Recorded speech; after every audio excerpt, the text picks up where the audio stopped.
10,000 কোটি টাকা বাংলাদেশ ব্যাংকের সনলে জায়গা, আবার ওই যে মুক্তিযোদ্ধাদের মেলের সোনা পর্যন্ত চুরি করে নেওয়া যায়, সেটার কোনো বিচার হয় না।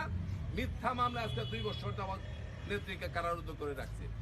এই যে যুবক ভাইরা, এই যে নেতৃবৃন্দ, আপনাদের দোয়া, নেতৃবৃন্দের ঐক্যবদ্ধ প্রচেষ্টা আর তোমাদের সাহসিকতা নিয়ে যদি আমরা আগাইতে পারি, এই চন্ডাল সরকারকে বাংলার জমি থেকে উৎখাত করা বেশি দিনের ব্যাপার না।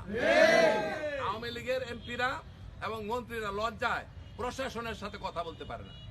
কনস্টেবল কয়, আপনি কি এর মন্ত্রী, আপনি কি এর এমপি, আপনি তো কোর্টে হন না, কোর্ট তো আমরা দিছি। যার জন্য ফেন্সি ডিলও বন্ধ হয় না, খুনও বন্ধ হয় না, সাদাবাজিও বন্ধ হয় না, সাহস করে কথাও কইতে পারে না। ওই মিয়া সাহেব, আপনার ছোট ভাইরা আপনি শাসন করতে পারবেন? আপনি নিজে জুয়া খেলা?